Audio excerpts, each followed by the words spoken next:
আয়ান, তুমি এখানে কি করছো? আয়ান, এতদিন কোথায় ছিলে? ম্যাম, আমার ইন্টারভিউ নিন। ব্যক্তিগত কথা না বললে খুশি হইতাম। আমি এখানে ইন্টারভিউ দিতে এসেছি। পার্সোনাল ব্যাপারের কোনো কিছু জিজ্ঞেস করবেন না। সরি মিস্টার আয়ান সাহেব, তা আপনি এই চাকরি কেন নিতে চাচ্ছেন? অন্যের ঘাড়ে বসে আর কতদিন খাবো? এইবার নিজের কিছু করা উচিত, তাই চাকরিটা করতে চাই। পড়াশোনার খরচ চালানো, নিজেরও খরচ আছে। নদী আয়ানকে আর কিছু প্রশ্ন করতে লাগলো। আয়ান সব প্রশ্নের উত্তর দিতে লাগলো। নদী ইন্টারভিউ নেওয়া শেষ করে বলে, আসতে পারেন, পরে জানিয়ে দেওয়া হবে। ধন্যবাদ ম্যাম। আয়ন উঠে চলে যেতে লাগলো। নদী আয়নের দিকে অসহায় চোখে তাকিয়ে থাকতে লাগলো। ম্যানেজার আরেকজনকে পাঠালে নদী নিজের ভাবনার জগৎ থেকে বের হয়ে ইন্টারভিউ নিতে লাগলো। এক এক করে সবার ইন্টারভিউ নিতে লাগলো। নেওয়া শেষ হলে নদী ক্লান্ত হয়ে বারান্দায় চলে গেল। বাইরের দিকে তাকিয়ে ভাবতে লাগলো। আয়ান আমার উপর এখনো রেগে আছে। রাগ করার কথা, আমি ওর সাথে অনেক অন্যায় করছি। আয়ানকে চাকরিটা দেওয়া উচিত। নদী কথাগুলো ভাবতে লাগলো। 7 দিন পর আয়নের ফোনে SMS আসলে আয়ন মুচকি হাসি দিয়ে বলে, আলহামদুলিল্লাহ, অবশেষে চাকরিটা পেয়ে গেলাম। যাই হোক, রাগ করে চাকরি ছেড়ে দেওয়া যাবে না। টাকার দরকার আছে, সামনে ফর্ম ফিল আপ করা লাগবে, অনেক টাকার ব্যাপার। আয়ন কথাগুলো বলতে লাগলো। 2 দিন পর আয়ন রেডি হয়ে অফিসে চলে গেল। আয়ন নদীর কেবিনের সামনে গিয়ে বলল, ম্যাম, আসবো? জি আসেন, ওয়েলকাম আপনাকে। ধন্যবাদ ম্যাম। ম্যানেজারের সাথে দেখা করেন, উনি আপনাকে সব কাজ বুঝিয়ে দেবে। Okay ma'am. আয়ন কেবিন থেকে বের হয়ে গেল। ম্যানেজার রুমের সামনে বলল, ম্যাম, আসবো? হ্যাঁ আয়ান সাহেব আসেন। আয়ন ভিতরে চলে গেল। রাইসা বসতে বলল। আয়ন বসলো। আয়ন বলে উঠল, আমার কাজটা বুঝিয়ে দিতে বলছে ম্যাম। একটু অপেক্ষা করো। আয়ন বসে থেকে অপেক্ষা করতে লাগলো। 10 মিনিট পর বারান্দা থেকে এসে আয়নকে বুঝিয়ে সব কিছু বলতে লাগলো। আয়ন বলে উঠল, ওকে ম্যাম, ধন্যবাদ। সাবধান, ম্যাম কিন্তু অনেক রাগী, কাজ ঠিকভাবে করো। ঠিক আছে ম্যাম। আয়ন রাইসার কেবিন থেকে বের হয়ে নদীর কেবিনের দরজা খুলে অনুমতি নিবে। আয়নের বুকের ভিতর ঢুক করে উঠল। নদী তাড়াতাড়ি করে ওর বয়ফ্রেন্ড রনিকে সরিয়ে দিল। আয়ান বলে ওঠে, সরি ম্যাম। ও হট করে দরজা খোলার সাহস কে দিয়েছে তোমাকে? নক করে দরজা খুলতে হয়ে পারো না? সরি, বুঝতে পারি নাই। মুডটাই নষ্ট করে দিলে। রনি চুপ করবে? আয়ান, ভেতরে আসেন। ম্যাম, আপনারা থাকেন, ফ্রি হইলে আমাকে ডাক দিয়েন। সমস্যা নাই, আপনি আসেন। আয়ন ভিতরে গেল। নদী আয়নকে বলল, ফাইলগুলো গুছিয়ে রেডি করে দাও। আয়ন ফাইলগুলো নিয়ে সোফায় বসলো। টেবিলের উপর রেখে এক এক করে দেখতে লাগলো। আয়নের চোখের কোণায় এক ফোঁটা পানি গড়িয়ে পড়লো। আয়ন সাথে সাথে তা মুছে ফেল। নদী আয়নের চোখে পানি দেখে নিজের অজান্তেই বুকের ভিতর ধক করে উঠল। রনি বলে ওঠে, এই ছেলে, বাইরে গিয়ে ফাইলগুলো দেখো। বাহিরের কোথায় বসে কাজ করব? আমি আপনাদের দিকে তাকাচ্ছি না, আমি নিচের দিকে তাকিয়ে আছি। কাজ বাদে অন্যদিকে তাকানোর সময় আমার নাই। এত বড় সাহস, বেয়াদবের মতো কথা বলছোস। মাফ করবেন। আয়ন নিচের দিকে তাকিয়ে থেকে কাজ করতে লাগলো। আয়নের চোখের কোণায় পানি টলমলো করতে লাগলো। রনি নদীর কোমর ধরে টেবিলের উপর বসিয়ে দিল। নদীর মুখে হাত দিয়ে বলে, তোমার গালগুলো ইচ্ছে করছে একদম খেয়ে ফেলে। তুমি এত সুন্দর কেন? তোমাকে যত দেখি ততই যেন প্রেমে পড়ে যাই। আয়ান রাগের সামনে থাকার গ্লাসটা পানি খেয়ে চেপে ধরল। রনি নদীকে কিস করতে যাবে, সাথে সাথেই আয়ন হাতের চাপে গ্লাস ভেঙে যাওয়ার শব্দ পেয়ে নদী চমকে উঠল। পিছনে তাকাতেই আয়নের হাত রক্ত দেখে আয়ন হাত সাথে সাথে মুছতে লাগলো। নদী রনিকে সরিয়ে দিয়ে টেবিলের উপর থেকে নেমে আয়নের হাত ধরতে যাবে। আয়ন সাথে সাথেই বলে ওঠে, সরি ম্যাম, গ্লাসটা ভেঙে ফেলার জন্য। আপনার পেমেন্ট থেকে গ্লাসের দাম রেখে দিয়েন, আমি হাত ধুয়ে আসছি। হাত দাও বলছি। হাতের ভেতরে কাজ ঢুকে গেছে, বারবার সার দিয়ে মুছো। কাচের টুকরোর সাথে তো আরো ক্ষত যাচ্ছে। নদীর কথা শুনে আয়ন চোখের পানি গড়িয়ে পড়তে লাগলো আর হাসতে লাগলো। হা হা। ম্যাম, হাতের ক্ষত থেকে বুকের ভিতরে ক্ষতটা তীব্র ব্যথা, সেইটা সহ্য করতে পারলে এটা তো কিছুই না ম্যাম। ম্যাম, আপনার ওয়াশরুমে গেলাম। কথাটা বলে ওয়াশরুমের দিকে চলে গেল। নদী চুপ করে আয়নের চলে যাওয়ার দিকে তাকিয়ে দেখতে লাগলো। রনি বিরক্ত হয়ে বলে, এই ছেলেকে তোমার চয়েস করা লাগলো? মেয়ে কোনো এমপ্লয়ও নিতে পারো নাই? আর ছেলেটাই কি পাগল নাকি? হাত দিয়ে চাপ দিয়ে গ্লাস ভাঙলো। আমার তো মনে হয় ওর মাথা সমস্যা আছে। কাজ করতে দিয়ে সেখানে এইসব করছে, আবার বলে মনের খাত পাগল ছাগল কোথাকার। জাস্ট শাট আপ রনি, এখান থেকে যাও, ভালো লাগছে না, কাজ করতে দাও। মানে কি? তুমি আমার উপর রাগ করে দেখাচ্ছ? আরে তুমি নিজেই বলছো আজকে তুমি আমাকে কিস করতে দিবে, আমার বার্থডের জন্য যা চাইবো তাই দিবে, তাহলে এখন এইসব কি? বলছি এখন ভালো লাগছে না, যাও কাজ করতে দাও, অনেক কাজ আছে। আর দেখো, বিয়ের আগে এসব করা আমার পক্ষে সম্ভব না, আমার এসব ভালো লাগছে না। নদী, রাগ কিন্তু হচ্ছে। প্লিজ রনি যাও, কাজ আছে, বুঝতে পারছো না কেন? রাতে তোমার জন্মদিনের পার্টি, সেখানে যেতে তো তাড়াতাড়ি করতে হবে। ওকে ছেড়ে দিলাম। রনি কথাটা বলে বের হয়ে গেল আর মনে মনে ভাবতে লাগলো, শালি এতদিন রিলেশনে একটু কাছে আসতে দেয় না। কত মেয়ে আমার জন্য পাগল, আর এই শালির ভাব কত, পার্টিতে একবার আয় তোর দেমাগ ভেঙে দেব। অনেক সহ্য করেছি, আর না। রনি কথাগুলো বলে চলে গেল। রনি আয়ন ওয়াশরুম থেকে ফ্রেশ হয়ে বের হলো। আয়ন কাগজের দিকে তাকিয়ে দেখে কাগজের কানিতে রক্ত লাগছে। আয়ন তো বলতে লাগলো, সরি ম্যাম, প্রথম দিনে গন্ডগোল করে দিলাম। আমি এইটা অন্য কাগজে ফিল আপ করে দেই। নদী কিছু না বলে ফার্স্ট এইড বক্স বের করে নিয়ে এসে আয়নের কাছে গিয়ে বসলে আয়ন সাথে সাথেই উঠে বলে, ম্যাম কি করছেন? আমার সাথে বসছেন? বসো। দুঃখিত ম্যাম, আপনার সাথে বসার যোগ্যতা আমার নাই। নদী টান দিয়ে বসিয়ে দিল। আয়ন নদীকে বলতে লাগলো, ম্যাম, আমি সামান্য আপনার সাহায্যকারী, আমার সাথে এমন ব্যবহার আপনার মানাচ্ছে না। কোনটা মানাবে আর কোনটা মানাবে না সেটা আমি বুঝে নেব। ম্যাম, আপনি আমার বস, আপনি আপনার মতো থাকেন, আমার ব্যক্তিগত ব্যাপারে নাক গলাবেন না। চুপ, একদম চুপ, মেজাজ গরম করবে না, হাত দাও। নদী আয়নের হাত টান দিয়ে নিজের কাছে নিয়ে আসতেই আয়নের বুকে এসে লাগলে। নদী ব্যথা পেলে আয়ন বলে উঠল, সরি ম্যাম, আমি বুঝতে পারি নাই আপনি আমাকে জোর করছেন। নদী বুকে এক হাত রেখে আয়নের হাত ধরে বলল, চুপ করে থাকবে প্লিজ। আয়ন চুপ করে বসে থাকলো। নদী আয়নের হাতের কাছের টুকরোগুলো বের করতে লাগলো। আয়ন নড়ে উঠল। নদী ফো দিতে লাগলো আর বের করতে লাগলো। কাছের টুকরোগুলো বের করে পরিষ্কার করে দিতে লাগলো। রাইসা অনুমতি নিয়ে ভিতরে আসলে অবাক হয়ে যায়। রাইসা বলে ওঠে, আয়ান, কি হয়েছে আপনার? আর ম্যাম, আপনি কেন করছেন? আমার কাছে দিন, রনি স্যার জানলে অনেক রেগে যাবে। রাইসা নদীকে তুলে দিয়ে আয়নের হাত পরিষ্কার করতে লাগলো। রাইসাকে আয়নকে এভাবে স্পর্শ করতেই দেখি নদীর রাগ হতে লাগলো। আয়ন রাইসার দিকে তাকিয়ে বলে, ম্যাম আপনি ছাড়েন। এভাবে হাত কাটলো কিভাবে? হুট করে কেটে গেছে। আয়ন রাইসার কথা বলতে লাগলো। রাইসা আয়নের হাতে ব্যান্ডেজ করে দিয়ে উঠে বলতে লাগলো, ওইখানে টাইপিং করে নিলে হবে। আহ, রাইসা ঘুরে উঠে কথা শেষ করতে পড়ে গেল। আয়ন তাড়াতাড়ি রাইসাকে তুলে বলে, ম্যাম দেখে হাঁটবেন না, আপনার হাঁটু দিয়ে তো রক্ত পড়ছে, কাজ ঢুকে গেছে নাকি? রাইসা কান্না করতে লাগলো।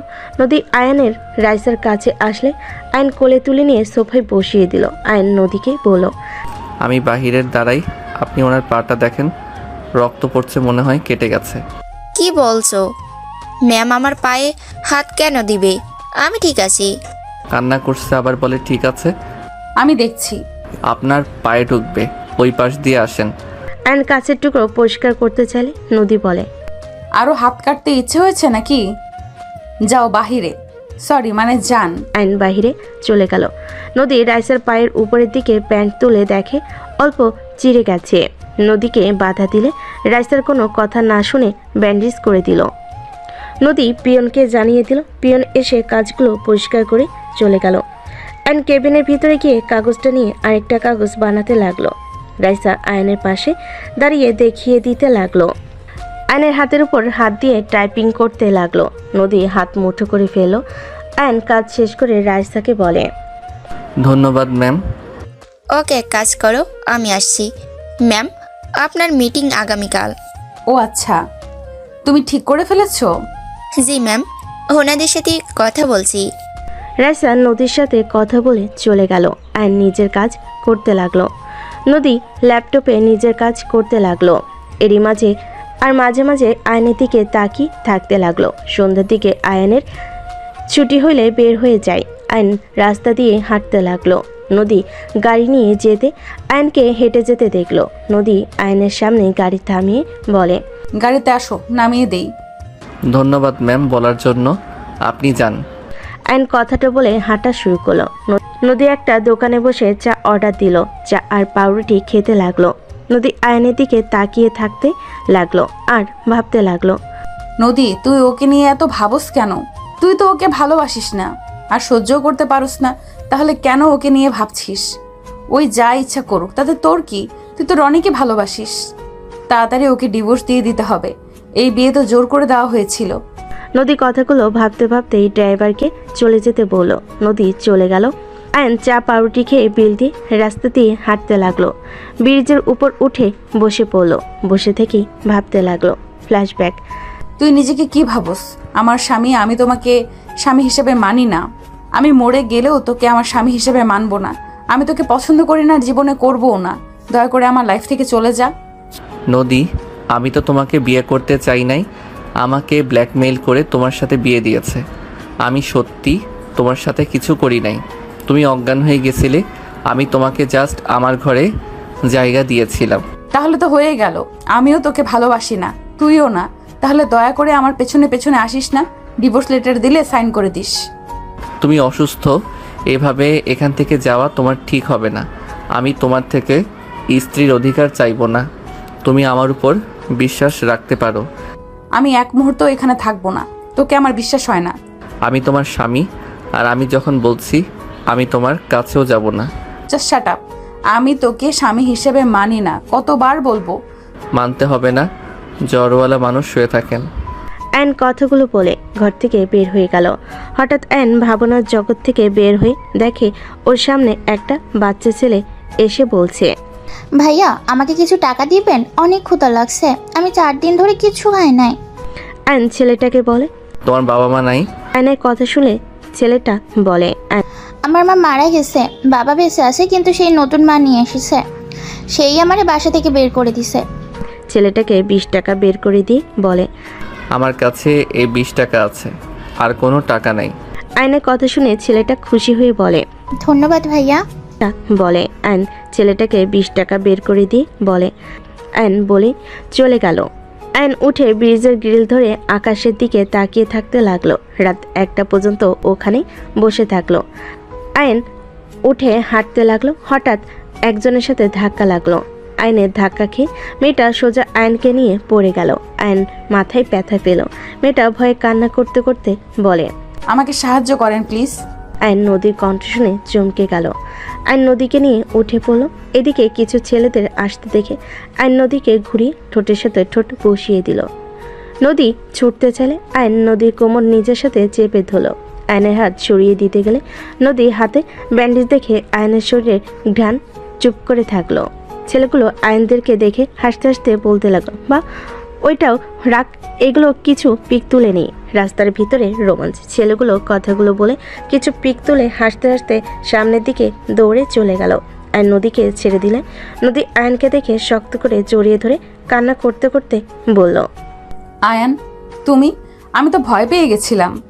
আয়ন নদীকে সরিয়ে দিয়ে পাজকলে তুলে নিল। নদীকে নিয়ে হাঁটতে লাগলো। নদী আয়নের গলা জড়িয়ে ধরে অঝরে কান্না করতে লাগলো। আয়ন ওইখান থেকে হেঁটে সোজা ওর বাসায় নিয়ে গেল। দরজার সামনে নামিয়ে দিয়ে সেকল খুলে দিয়ে বলল, ভিতরে আসেন। আপনার বাসায় যাওয়ার জন্য গাড়ি এখানে পাওয়া যাবে না। অনেক রাত হয়ে গেছে। এখানে রাতটা থেকে যান, আর না হয় আপনার ড্রাইভারকে কল দেন। আয়ন কথাগুলো বলে ঘরের ভিতর ঢুকে পড়ল।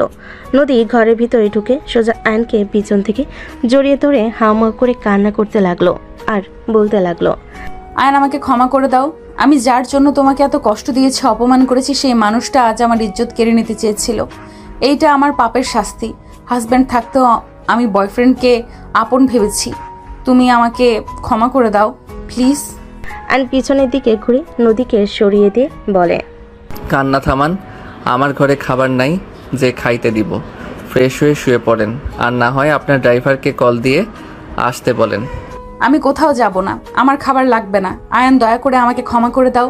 আমি তোমার পায়ে পড়ছি, আমাকে একবার ক্ষমা করে দাও। আমি তোমার ভালো স্ত্রী হয়ে সারা জীবন কাটিয়ে দেব। আমি তোমাকে নিয়ে আমার ফ্যামিলির কাছে যাব। আমাদের বিয়ে হয়েছে, আমি সবাইকে বলে দেবো। আয়ান প্লিজ আমাকে ক্ষমা করে দাও। আয়ন সাথে সাথে নদীকে বলে। কি করছেন? আপনাকে কিছু বলতে হবে না। আপনার উপরে আমি রেগে নেই ম্যাম। দয়া করে এইসব কথা রাখেন। মাথা ব্যথা করছে, আপনার ড্রাইভারের নাম্বারের কল দেন। আমার ফোন নেই, কোথায় পড়ে গেছে আমি জানি না। ও আচ্ছা, তাহলে আর কি করবেন? এখানে থাকতে হবে। আমার ফোনে টাকা নাই। ওয়েট, আমি চৌকিটা পরিষ্কার করে দিই। আয়ন কাটা অবস্থায় হাত দিয়ে কাজ করতে গেলে আয়নের হাত থেকে বিছানার চাদর নিয়ে বলল। আমি করছি। কাটা হাত নিয়ে কাজ করতে হবে না, তুমি তো ব্যথা পাবে তো। হা হা, হাসি আসছে। আমি জানি কেন হাসছো। I am sorry Ayaan. এত সরি বলেন না তো। আয়ন কথাটা বলে পাটি নিয়ে এসে মেঝেতে বিছিয়ে দিয়ে ব্যাগ মাথার নিচে দিয়ে শুয়ে পড়ল। নদী আয়নকে বলল। আয়ান, আমার সাথে শুয়ে পড়ো, নিচে সাপ পোকা কামড় দিতে পারে। কিছু হবে না, আপনি ঘুমান আর দয়া করে কান্না করবেন না। মাথায় যন্ত্রণা করছে। আমি মাথায় হাত বুলিয়ে দিব। লাগবে না, দয়া করে শুয়ে পড়েন তো। কথা বলেন না, মাথা ব্যথায় ভালো লাগছে না কথা বলতে। আয়ন কথাগুলো বলেই ঘুমিয়ে গেল। সকালে আয়নের ঘুম ভাঙলে দেখি নদী ওর বুকের উপর মাথা দিয়ে জড়িয়ে ধরে শুয়ে আছে। আয়ন নদীকে আস্তে আস্তে ডাকতে লাগলো। নদীর ঘুম ভাঙলে দেখে আয়ন ডাকছে। নদী আয়নের বুকের উপর থেকে উঠে বলে। তোমার জ্বর নাকি? শরীরে তো গরম কেন? নদী আয়নের কপালে হাত দিয়ে চেক করে দেখে বলল। তোমার তো জ্বরে শরীর পুড়ে যাচ্ছে। আমার কথা ভাবা লাগবে না। আর উপরে শুয়ে থাকা বাদ দিয়ে আমার কাছে কেন শুয়ে পড়ছিলেন? হাজবেন্ড নিচে শুবে আর আমি উপরে ঘুমাবো? ন্যাকামি করবেন না দয়া করে। যাই হোক, ফ্রেশ হয়ে নিবেন, চলেন। আয়ন নদীকে তুলে রুম থেকে বের হয়ে কলপারে নিয়ে গেল। ডান হাত দিয়ে কল চাপ দিয়ে পানি বের করতে লাগলো। নদী হাত মুখ ধুয়ে বলে। তুমি ধুয়ে নাও, আমি পানি চেপে দেই। লাগবে না। আয়ন ডান হাত দিয়ে চাপ দিয়ে পানি ধরতে গেলে আগের পানি পড়ে যেতে লাগলো। নদী হাতে পানি নিয়ে আয়নের মুখ ধুয়ে দিতে লাগলো। আয়ন কিছু বললো না।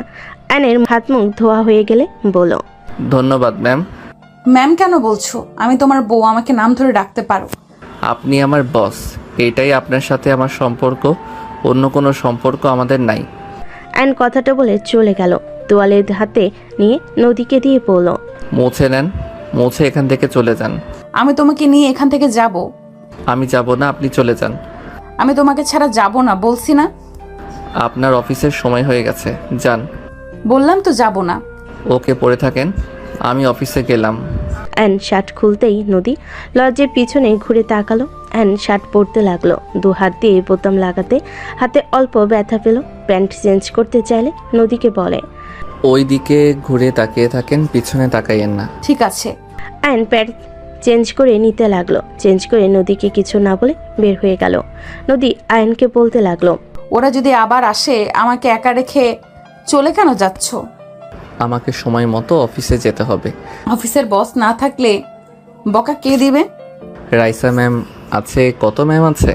আমাকে নিয়ে চলো, আমি এখানে একা থাকবো না, ভয় লাগে। আসেন। আয়ন ঘরের শেকল লাগিয়ে দিয়ে নদীকে নিয়ে হাঁটতে লাগলো। আয়ান বলে ওঠে। কষ্ট করে হেঁটে যেতে হবে। আমার কাছে 1 টাকাও নাই যে গাড়ি ভাড়া করব। তোমার কাছে টাকা নাই আমাকে একবারও বলো নাই কেন? আপনি কে যে আপনাকে বলতে হবে? তাই বলে না খেয়ে থাকবে নাকি? আর এতদিন কোথায় ছিলে? আপনাকে কোনো কিছু বলতে আগ্রহী না আমি। আয়নের পাশ দিয়ে ওর ফ্রেন্ড গেল। আয়ন বলে ওঠে। রাকিব, অফিসে যাস নাকি? এই শোন, 50 টাকা হবে? আছে। দে, আমি বেতন পাইলে দিয়ে দিব। আমি তোকে বলেছি এখন দিতে। না মানে, টাকা চাইতে শরম লাগে। ফালতু আমার সামনে ন্যাকামি করবি না, আমি তোর ফ্রেন্ডই নই। আয়ন রাকিবের হাত থেকে টাকা নিয়ে বলল। ধন্যবাদ দোস্ত, এই দিন এইটা দিয়ে বাসায় চলে যান। লাগবে না। নিতে বলছি, নেন। কইলাম তো যাব না, তোমার সাথে হেঁটে যাব। আমার এত ন্যাকামি ভালো লাগছে না। এই নেন, যান চলে। কে রে এটা? কেউ না, তুই যা, আমি যাচ্ছি। আয়ন নদীর হাতে টাকাটা দিয়ে হাঁটা শুরু করে দিল। নদী ওর পিছনে যেতে নিবে, তখন ওর সামনে দিয়ে গাড়ি থামলে। নদী চলে গেল। আয়ন অফিসে চলে গেল। অফিসে গিয়ে নদী কেবিনে গিয়ে বসে থাকতে লাগলো। কেবিনটা গোছাতে লাগলো। গোছানো শেষ করে সোফায় বসে থাকতে লাগলো। নদী 10টার দিকে অফিসে আসলে আয়ান উঠে সালাম দিল। নদী আয়ানকে বলল, এগুলো খেয়ে নাও। ম্যাম, আপনি বস হয়ে নাটক করবেন না তো? যা বলছি তাই করো। এত ন্যাকামি করলে আমি আপনার অফিসের জব ছেড়ে দিব। না খেয়ে থাকবে নাকি? গতকাল সন্ধ্যায় চা একটা রুটি খাইছো। দেখো তাড়াতাড়ি খেয়ে নাও, মাথা ঘুরে পড়ে যাবে না খেয়ে থাকলে। এত ভাবা লাগবে না। নদী আয়নের কাছে আসলে আয়ন চলে যেতে নিলে আয়নের হাত ধরে টান মেরে বসিয়ে দিয়ে আয়নের কোলে বসে আয়ন ভেবাচাকে খেয়ে গেল। নদী খাবার হাতে নিয়ে আয়নের মুখের দিকে এগিয়ে দিলে আয়ন মুখ ঘুরিয়ে নিলে নদী আয়নের গালে কিস করে বলে, আমার পিচ্চি বরটা একটু দেখি, এই দিকে ঘুরো না বাবু। ওই যান, দেখি একটু। নদীর মুখে বাবু জান ডাক শুনে রাগে সরিয়ে দিয়ে বলে, একদম আমাকে বাবুজান বলবেন না। আপনার বয়ফ্রেন্ডকে গিয়ে বলেন আমি কারো কিছু হই না। আয়ন রেগে অফিস থেকে বের হয়ে যাবে। তখনই রাইসা ভেতরে ঢুকতেই আয়নের সাথে ধাক্কা লেগে পড়ে যাবে। আয়ন সাথে সাথে রাইসাকে হিরোদের মতো ধরে ফেলো। দুজন একে অপরের চোখের দিকে তাকিয়ে আছে। নদীর রাগ হতে লাগলো। রাইসা, রাইসার সাথে সাথে ভাবনার জগৎ থেকে বের হইলে আয়ন রাইসাকে ছেড়ে দিল। রাইসা আয়নকে বলল, আয়ান কোথাও যাও, এইদিকে আসো। আয়ন রাইসার সাথে গেল। রাইসা বলে ওঠে, ম্যাম, আপনি 11টার দিকে চলে আসেন। আমি আয়ান ওইখানে মিটিংয়ের জন্য রেডি করতে গেলাম। আপনি যান, আয়ান আমার সাথে যাবে। ঠিক আছে, তাহলে আয়ান সব কিছু রেডি করে ম্যামের সাথে চলে আসো। রাইসা চলে গেল। নদী আয়নের হাত ধরে চেয়ারে বসিয়ে দিয়ে বলল, আমি ভুল করছি, এই জন্য এই না যে আমি আমার বয়ফ্রেন্ডকে বাবু জান বলছি। দেখলাম তো যে মানুষ বয়ফ্রেন্ডকে কিস করতে দেয়, সেই মেয়ে যে আর কি কি করছে সেটা আমাকে আর বোঝাতে হবে না। কি বলতে চাও তুমি? আমার বয়ফ্রেন্ডের সাথে আমি নোংরামি করছি? তো কি, কতবার শারীরিক সম্পর্ক করছেন সেখানে বলেন আপনি বাবুজান বলেন না? আমার কপালে কি বোকা লেখা আছে নাকি? আর কি বলেন আপনার বয়ফ্রেন্ড রেপ করতে দিয়েছিল? So funny. আয়নের কথা শুনে নদীর রাগ কন্ট্রোল করতে পারল না, থাপ্পড় মারল ঠাস ঠাস করে। আয়ন রেগে নদীর হাত ধরে ধাক্কা মেরে ফেলে দিয়ে বলে, কি পাইছস আমাকে? হ্যাঁ, আমি খেলনা পুতুল যে তোর মনের ইচ্ছে শুধু থাপ্পড় মেরে যাবি? তোর অফিসের চাকরি তুই কর, আমাকে করতে হবে না। আল্লাহর কাছে কতবার কইলাম তোর সামনে যেন না পড়ি। সেই তোর অফিসে চাকরি হলো, যত সব ফালতু কপাল নিয়ে জন্মগ্রহণ করছি, সব সময় খালি ঝামেলা লেগে থাকে। আয়ন রেগে কথাগুলো বলে বের হয়ে গেল। নদী চেয়ারের সাথে কপালে ব্যথা পেয়ে ওইখানেই অজ্ঞান হয়ে গেল। আয়ন অফিস থেকে বের হয়ে রাস্তা দিয়ে আনমনে হাঁটছিল। হঠাৎ করে আয়নের সামনে একটা গাড়ি এসে থামলো। আয়ন কিছু বলার আগে কয়েকজন জোর করে আয়নকে তুলে ফেলল। 3 সপ্তাহ পর। ম্যাম, হুট করে ছেলেটা উধাও হয়ে গেল, কোনো খোঁজ খবর নাই। ওনার ঠিকানায় গেলাম, কেউ বলতে পারে না। বাদ দাও, যাই হোক সবাইকে ছুটি দিয়ে দিও, আমি বের হচ্ছি। পর নদী বের হয়ে গেল। গাড়ি নিয়ে সোজা বাসায় চলে গেল। ফ্রেশ হয়ে রেডি হয়ে বাবা মা ভাই বোনের সাথে বের হয়ে গেল।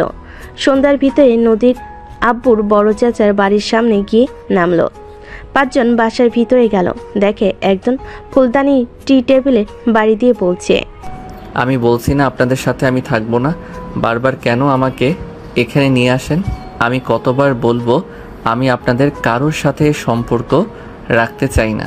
দুর্নীতিবাজ সাথে সম্পর্ক রাখার থেকে না খেয়ে মস্ত্রা যাওয়া ভালো। আইন কথাগুলো বলে পিছনে ঘুরে চলে যেতে নিবে।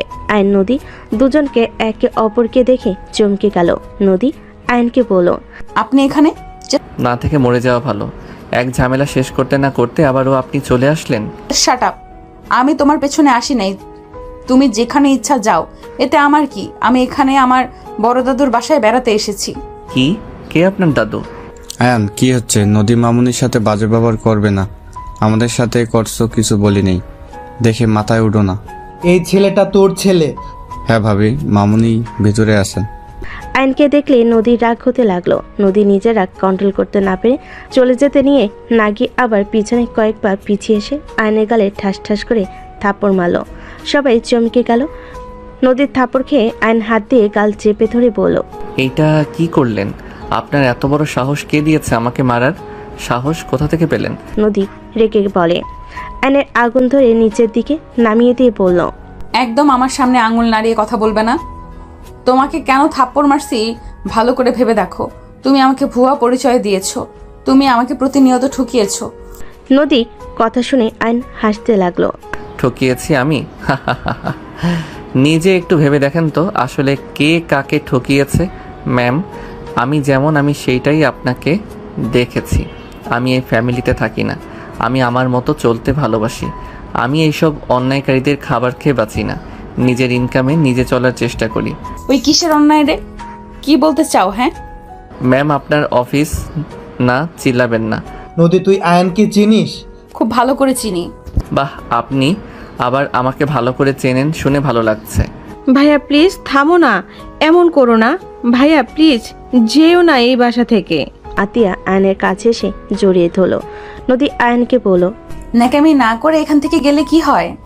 না খেয়ে থাকো, তারপর এত জেদ কিভাবে আসে? ম্যাম, কতবার বলবো আমার পার্সোনাল ব্যাপারে নাক গলাবেন না। আয়নের কথা শুনে নদী রেগে বলে, তুমি কি বলতে চাও? তোমার কিসের পার্সোনাল ব্যাপার? তুমি ভুলে যাও না আমি কে। মানি না। আর কোনো কথা আছে? আয়ন চলে যেতে নিলেই নদী আয়নের কলার ধরে টেনে নিজের দিকে ঘুরিয়ে বলে, তুমি না মানার কে? তুমি এই বাসা থেকে এক পাও যেতে পারবে না। তোমার কি লজ্জা করে না বাবা মা ভাই বোনদের কষ্ট দিতে? এত ভালো মানুষ তুমি, নিজে কত অন্যায় করেছো, সেই সব কি তোমার চোখে পড়ে না? আমি কি অন্যায় করলাম? তুমি নিজেই ভেবে দেখো তুমি কি করতে চাইছো, কি করছো। আর তুমি কি বলো ওনারা অন্যায় করে টাকা ইনকাম করছে? একবার ভেবে দেখো তো, এই দুনিয়াতে টাকা ছাড়া চলা কি সহজ? এইসব ওনারা কার জন্য করছে? তোমাদের জন্যই তো নাকি? তুমি এত যে ভাব করছো, তুমি ভেবে দেখো তোমার কাছে শূন্য টাকা আছে, সামান্য চা খাওয়ারও টাকা নাই। না খেয়ে অফিস করো, কলেজে যাও, তারপরও বলবে টাকার কোনো দরকার নেই। কলেজে ফি টাকা কিভাবে জোগাড় করবে? টাকা ছাড়া কোথাও ভর্তি হতে পারছো তুমি? তোমার সাথে তো আমি। নদী আর কিছু না বলে থেমে গেল। আয়ন নদীর কথাগুলো শুনে কিছুটা নরম হয়ে গেল। আয়ন বলে ওঠে, দেখেন, আমি জানি টাকার অনেক দরকার আছে। ওনার বাপের জন্য একটা ফ্যামিলি শেষ হয়ে গেছে। মিথ্যাকে উনি সত্যি বানিয়ে সত্যিকে মিথ্যা বানিয়ে দিয়েছিল। সেখানে বলবেন ওনাদের টাকা আমাকে চলতে হবে। আয়ান, আমার আব্বাই ভুল করেছিল, তার শাস্তি উনি কি কম পেয়েছে? উনি তো নিজের ভুল বুঝে নিজেকে শুধরে নিয়েছে। আর তুই বলছি ওনার অন্যায় টাকা এই সংসার চলে না। আমার নিজস্ব কোম্পানি আছে, তোর চাচু একজন ডাক্তার, তোর আম্মু একজন প্রফেসর। এখানে অন্যায় টাকা কোথা থেকে আসে? একটা ভুলের কারণে আব্বা তোকে ও হারিয়ে ফেললো। তুই এসএসসি পরীক্ষার রেজাল্ট দিন রেগে বাসা থেকে বের হয়ে গেলি। আব্বা মৃত্যু আগে তোকে কতবার দেখতে চেয়েছে, তুই আসিস নাই। তারপর বলবি শাস্তি কম পেয়েছে? আয়ান, আমি বুঝতে পারছি তুমি অন্যায় মেনে নিতে পারো না, বাট অতীতের বিষয় নিয়ে ভেবে বসে থাকলে হবে বলো? এইসব বাদ দিয়ে সবার সাথে থাকার চেষ্টা করো। প্লিজ রাগ করা বন্ধ করে রুমে যাও। আয়ন কিছু না বলে সিঁড়ি বেয়ে চলে গেল। সবার মুখে হাসি ফুটে উঠল। আয়নের আব্বু বলে, ধন্যবাদ আম্মু, ওই তোমার কথা শুনেছে। ধন্যবাদ আপু। আতিয়া নদীকে জড়িয়ে ধরল। নদী আতিয়াকে জড়িয়ে ধরল। নদী এক এক করে সবার সাথে পরিচয় হতে লাগলো। আয়ন রুমে গিয়ে খাটের উপর বসে থেকে ভাবতে লাগলো, এইটা আবার কোথা থেকে কাজিন হতে আসলো? যত সব সময় খালি আমাকে আঘাত করার জন্য মানুষ চলে আসবেই। যাকে দেখবো না সেই আবার এসে হাজির হইল। আয়ন কথাগুলো ভাবতে লাগলো। আয়ন সিগারেটের প্যাকেট বের করে লাইটার দিয়ে আগুন ধরাতে যাবে, সাথে সাথে আতিয়া রুমে আসলে আয়ন সিগারেট লুকিয়ে ফেলো। আয়নকে দেখে আতিয়া বলে, ভাইয়া তোমাকে খাওয়া দেই? সরি বনু। সরি কেন বলছো ভাইয়া? প্লিজ ভাইয়া, তুমি আমাদের ছেড়ে যেও না। দেখো তোমার শরীরের অবস্থা কি হয়েছে, একদম শুকিয়ে গেছো। ওকে, যাব না। সত্যি? হ্যাঁ সত্যি। আতিয়া আয়নকে খাওয়াই দিতে লাগলো। আয়ন আতিয়ার হাতে খেতে লাগলো। বনু, আর খাবো না। ঠিক আছে, আর এক লোকমা নাও। আয়ন আতিয়ার দিকে তাকিয়ে বলল। আতিয়া খাওয়াই দিয়ে চলে গেল। আয়ন খাটে শুয়ে থেকে টিভি দেখতে লাগলো। সন্ধ্যার দিকে আয়ন রুম থেকে বের হইল, নিচে গেল। দেখে সবাই বসে আছে। হঠাৎ করে কলিং বেল বেজে উঠলে কাজের মহিলাটা দরজা খুলে দিল। আয়নর আব্বুকে কিছু বলবে তার আগে একজন বলে ওঠে, জান, তুমি কবে এসেছো? আর তুমি এসেছো আন্টি তো আমাকে একবারও বলে না। কি বলবো, উনি সকালে এসেছে, নানা বাড়িতে ছিল। তুলি আয়নের কাছে এসে ধাক্কা দিয়ে নদীর পাশে বসিয়ে দিয়ে গলায় হাত দিয়ে আস্তে চেপে ধরে বলে, মেরে ফেলবো। নানা বাড়িতে থেকে আমার কথা মনে পড়ে না তাই না? বাবা মায়ের সাথে ঝামেলা হয়েছে। আমার সাথে কি হয়েছে? হ্যাঁ, আমার সাথে কেন রাগ দেখাও? তুলি ছাড়ো তো, আমি তোমার উপরে কবে রাগ দেখলাম? আরে শোনো, এখানে বসো, গলা ছাড়ো। আয়নর পাশে বসিয়ে দিয়ে হাত ধরে বলল, শোনো, বড় মামা একটু অসুস্থ ছিল, ওনাকে একটু দেখাশোনা করছি। হসপিটালে নেওয়া, মেডিসিন কেনা, সব কাজ আমাকে একা করতে হয়েছে। আর মুড ভালো ছিল না, রাগ করো না তো। তাই বলে একবার আমাকে বলবে না? আমি গিয়ে তোমাকে সাহায্য করতাম। ওরে পিচ্ছি, করবে আমাকে সাহায্য? হাসবে না বলে দিলাম। ছাড়ো, ফ্রেশ হয়ে আসি। আর ছাদে যাও। আমি একটু বের হব। কোথায় যাবে? আমিও যাব। পশ্চিম পাড়া যাব। ও, রূপা আপুদের বাসায় যাবে? হুম। ওনার সাথে দেখা হয়েছিল, উনি তোমার কথা জিজ্ঞেস করছিল। ও আচ্ছা, যাবে নাকি আমি একা যাব? আমিও যাব। আঙ্কেল আন্টি আব্বু আম্মু আসলে বলবেন আমি আয়নের সাথে চলে গেছি। ঠিক আছে। আয়ন তুলি বের হয়ে গেল। নদী বলে ওঠে, আন্টি, এই মেয়েকে? আমার ছোট ননদের মেয়ে। আয়নের হবু বউ তাহলে এই মেয়ে? মাশাল্লাহ, দুজনকে অনেক সুন্দর মানিয়েছে। দোয়া করেন ওদের জন্য। মানে ওই মেয়েটা আয়নের হবু বউ? হ্যাঁ। কথাটা শুনে নদী চুপ হয়ে গেল। এদিকে আয়ন তুলি দুজন সাথীদের বাসে গিয়ে সবার সাথে সময় কাটিয়ে রাত 8টায় বাসে আসলো। দুজন হাসাহাসি করে বাসার ভিতরে ঢুকলো। নদী আয়ন তুলির দিকে তাকিয়ে থেকে দেখতে লাগলো। আয়ন তুলির আব্বু আম্মুকে সালাম দিয়ে বলল, শ্বশুর শাশুড়ি ব্যাপার কি? আপনাদের কি আমার বউ ঠিক মতো খেয়াল রাখে না নাকি যে শুকিয়ে গেছেন? আয়নের কথা শুনে সবাই হাসতে লাগলো।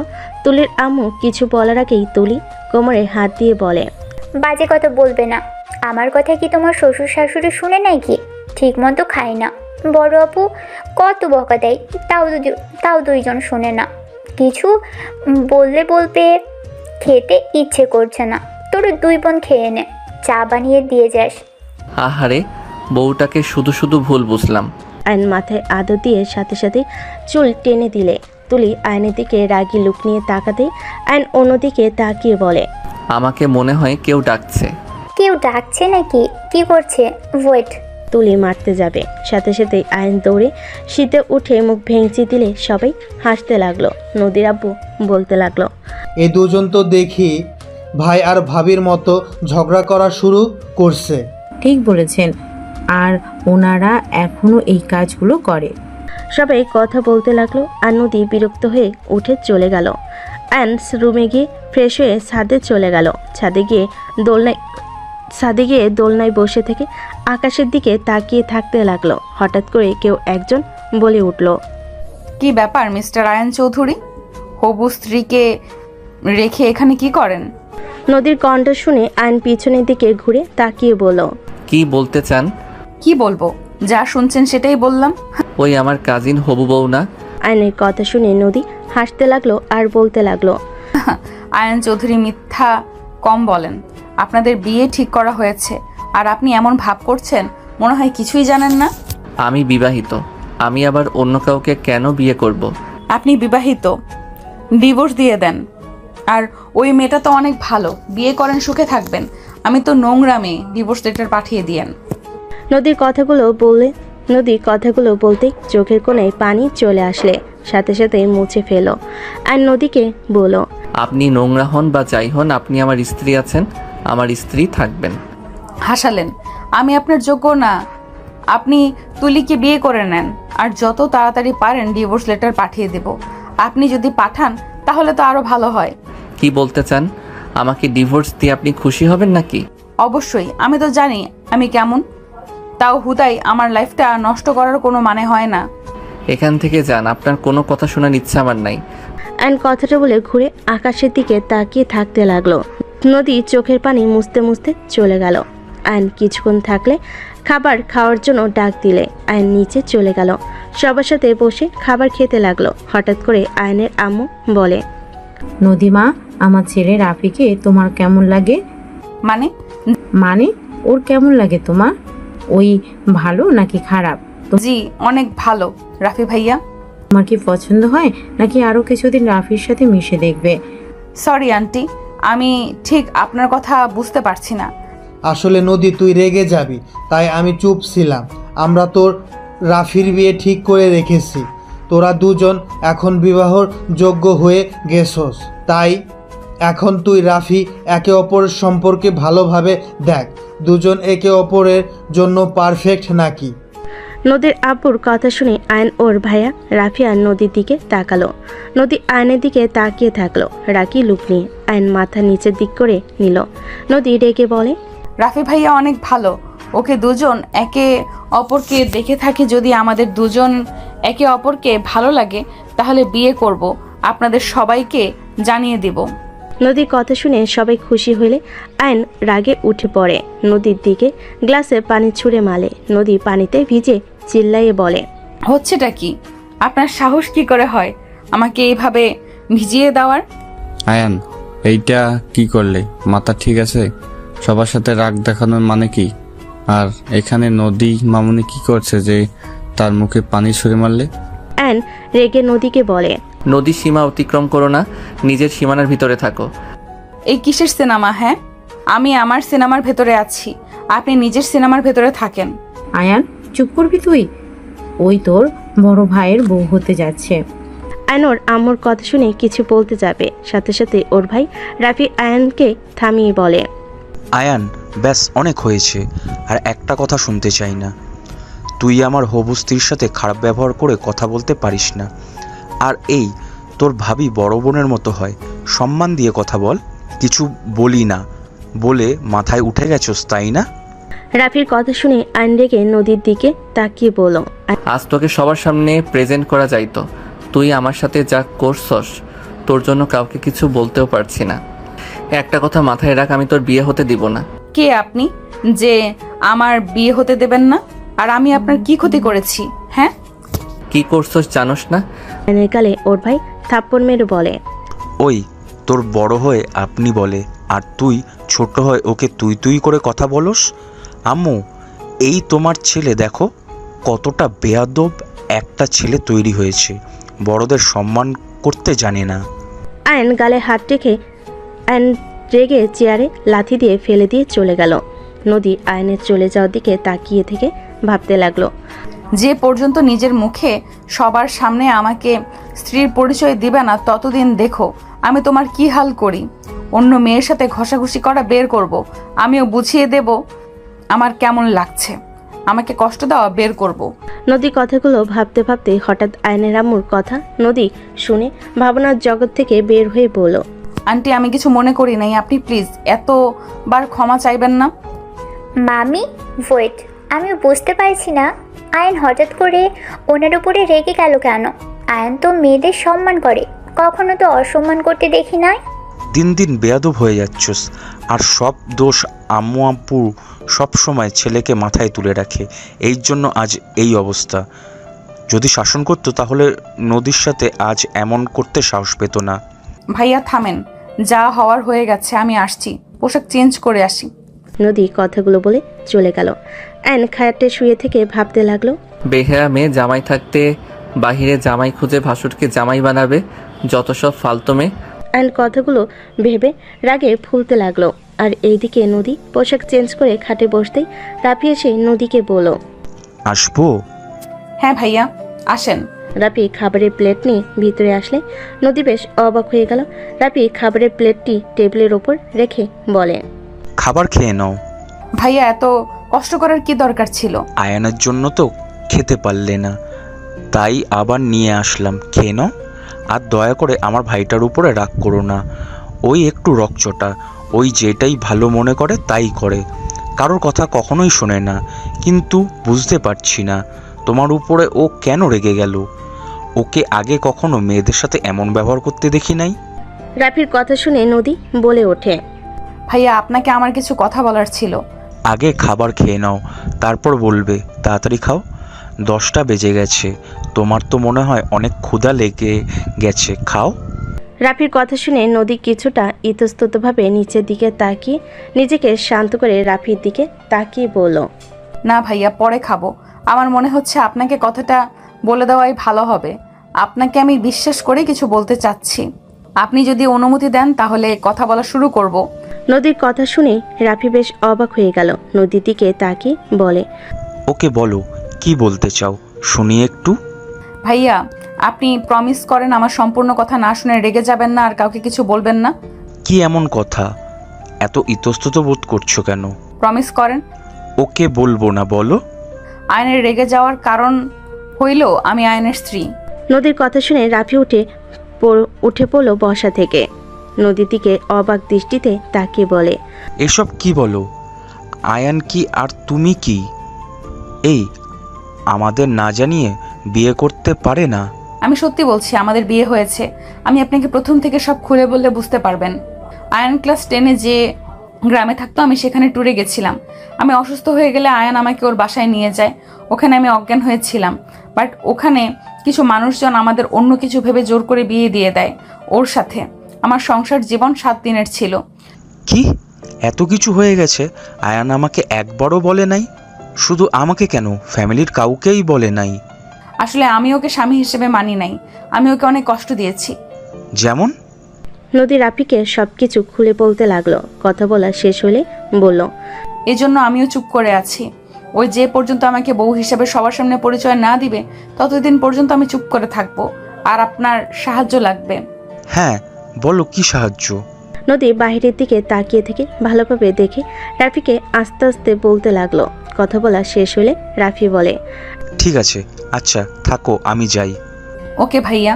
রাফি চলে গেল। নদী খাবার খেতে লাগলো। আয়ন খাট থেকে উঠে সোজা নদীর রুম খুঁজতে লাগলো।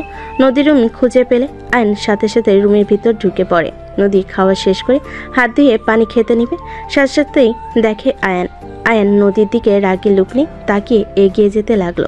নদী বলে ওঠে, ওই এইভাবে এগিয়ে আসো কেন? আমার বউ, আমি আমার অধিকার চাই। মাথা খারাপ নাকি? ভুলে যেও না আমি তোমার হবু ভাবি হই। ভাবির আগে আমার স্ত্রী, আমার অধিকার আমি কেন ছাড়বো? আয়ন কথাটা বলে দরজা লাগিয়ে দিল। নদী ভয়ে ঢোক গিলতে লাগলো।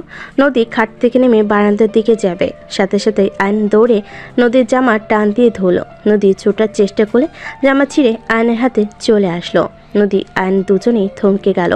নদী ঘুরে আয়নের দিকে তাকিয়ে কিছু বলতে যাবে, তার আগেই আয়ন নদীকে টান দিয়ে নিজের ঠোঁটের সাথে ঠোঁট মিলিয়ে দিল। নদী আয়নকে সরিয়ে দেওয়ার চেষ্টা করতে লাগলো। আয়ন জোর করে ধরে কিস করতে লাগলো। আয়ন নদীকে ছুঁড়ে খাটের উপর ফেলে দিল। নদী আয়নকে বলতে লাগলো, আয়ান বেশি কিন্তু হয়ে যাচ্ছে। আয়ান আমার কাছে আসলে আমি কিন্তু চিৎকার করব। কর না, করছে কে? তুমি নিজের কন্ট্রোলে আসো। তুমি কি পাগল হয়ে গেছো নাকি? এভাবে জোর করতে পারো না। আমি চাইলে সব করতে পারি। তুই আমার স্ত্রী না, তুই আমার অধিকার দিতে বাধ্য। আমার অনুমতি ছাড়া আমাকে টাচ করতে পারো না তুমি। আমার অনুমতি কোনো দরকার নাই, কারণ আমি থাকতে তুই অন্য ছেলের সাথে রিলেশন করছস। তোর কথার আঘাতে আমি তোকে ছেড়ে চলে গেছিলাম, আবার দিন শেষে তোর সাথে দেখা হলো। দ্বিতীয়বার, 2বার একই কাহিনী। তুই কখনোই আমার লাইফ থেকে সরবি না। একভাবে না একভাবে আমার সামনে চলে আসস। আমি মানছি ভুল করছি, কিন্তু তুমি তো আমাকে ভালোবেসে আমার কাছে আসছো না। তুমি তো আমার উপরে রাগে বসে কাছে আসতে চাচ্ছ। আমি তো তোমার সাথে এইভাবে কাছে আসতে দিতে পারি না। তুমি যখন আমাকে মন থেকে স্ত্রী হিসেবে মেনে নিবে না, সেই দিন আমার কাছে আসবে, সেই দিন আমি তোমাকে বাধা দিব না। তুমি আজ যদি আমার সাথে কিছু করো তাহলে বুঝবো তুমি আমাকে রেপ করছো। রাগ তোর ভালোবাসা। তুই তো ফালতু মেয়ে। তোর একটা ছেলে দিয়ে কখনো হয় না। একটা গেলে আরেকটা ধরস। আয়ান, ওই গলা নামিয়ে কথা বল, একদম আমার উপরে চিল্লাবি না। নদী রেগে খাট থেকে নেমে পড়ল। আমি খারাপ? ভালো কথা, ভালো মেয়ের কাছে যাও। আমার কাছে কেন এসেছো? যাও যাও, ভালো মেয়ের কাছে যাও। একদম ঠিক। আমি কেন তোর কাছে যাব? ইউজ করা জিনিস আমি কেন নিব? কতজনের সাথে শারীরিক সম্পর্ক করছস কে জানে। আয়নের কথা শুনে নদী নিজেকে আর কন্ট্রোল করতে না পেরে আয়নের গালে ঠাস ঠাস করে থাপ্পড় মেরে বলে, বের হয়ে যা আমার চোখের সামনে থেকে। এখন যা। আমি হাজার মানুষের সাথে শারীরিক সম্পর্ক করছি, ভালো করছি। তুই যা এখান থেকে, আর তাড়াতাড়ি ডিভোর্স দিয়ে দিস। তোকে আমি কিছু বলতে চাই না।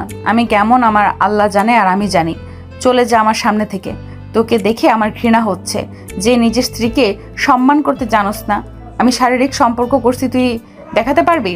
রনি কোনোদিন একটাও পায় নাই, আর তুই আমাকে বলস আমি 1000 জনের সাথে শারীরিক সম্পর্ক করছি। ভালো করছিস, যা এখান থেকে।